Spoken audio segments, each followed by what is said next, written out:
Welcome back to HardBall. If you're planning to visit the National Mall for the 4th of July celebration, take note that things are changing. According to the Washington Post, President Trump has taken charge of the 4th of July, the celebration receiving regular briefings on the effort in the Oval Office, and has gotten involved in the minutiae of the planning, showing interest in the event that he often does not exhibit for other administration priorities.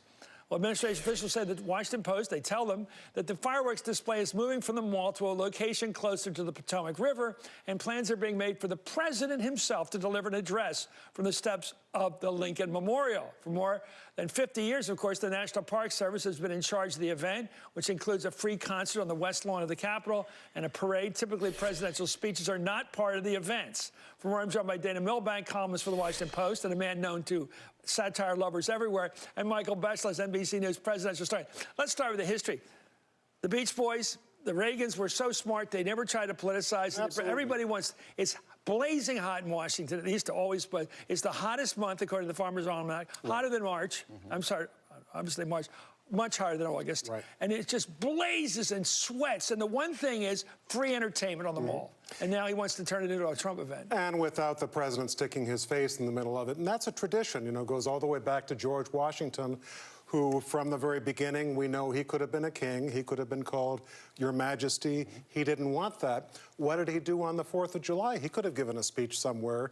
Instead, he mostly spent it at Mount Vernon. Calvin Coolidge in 1928 was trout fishing.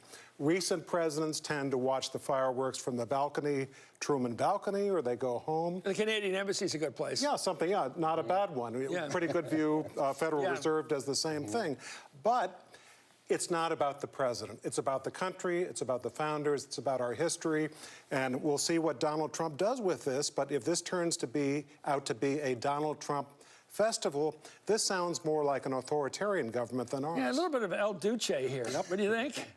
He wanted the parade. That's very Muslim. Right. He wanted a big parade. Sure. Right? No, this is the worst case of parade envy that I've ever heard of. You know, first he tried to take over Veterans Day, and now he's gone to the 4th of July. Michael mentioned George Washington. We know when Trump took... You have to turn these things to the period. When Trump took Macron out Where did there, you get that line he from? took them out there to Mount Vernon, and he said he was baffled that George Washington had not named Mount Vernon after himself. He said, if you don't name stuff after yourself, nobody's ever going to remember you. And of course, that's exactly what happened to poor George Washington. But this is what Trump... Yeah, but he got a city, the capital named after him. Yes, that's the point. This is what Trump has always done, you know, first with his buildings, and now he's trying to inject himself into Christmas. Right. I mean, tonight's the iftar dinner at the White House. No doubt it's the Donald Trump Ramadan celebration or something like that. But I like we're watching Wilbur Ross and those guys all sitting there approvingly as the president has a serious meeting about, why don't we have a big celebration with me, give a big speech? You know, like... Did you expect them to disagree? It's so frightening. Fireworks on the National Mall. But the part of the president that's 8 years old is so true. And actually, I think some people who vote for him would agree to him. Some parts of him are like that kid in Big. You know, like grown up, but actually still a kid. You know, and he likes big parades. He wants to have, you know, it's like Nixon wanting the big uniforms and what you'd want if you're 8 years old. I want a parade, I'm president. I hope that's all it is, Chris, and I hope that we can come back in a couple of years and say that's all it was. You think this I'm not so sure. This is someone who today was the host of Viktor Orban, the dictator of Hungary, who said he was a great guy and approves of what he's done in his country of Hungary. There are a lot of signs that would suggest that we're not exactly dealing with a free-floating anxiety and worrying that Donald Trump would love to be a dictator. Okay, go back to because I do think this is scary for history. He likes Kim Jong-un for no reason. Right. He likes Vladimir Putin for no reason. He likes Netanyahu, a slightly different classification. He likes tough guys. Yeah.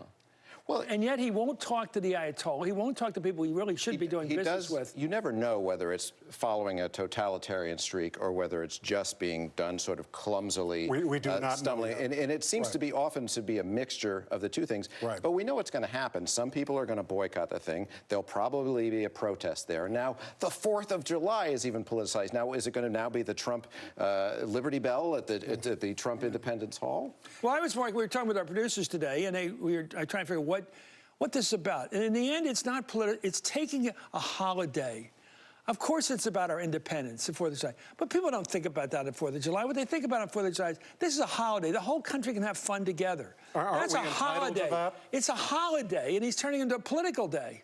And the most recent time someone tried to do that was Richard Nixon in July 4th, 1970. A couple of months after he had very controversially announced that he was invading Cambodia.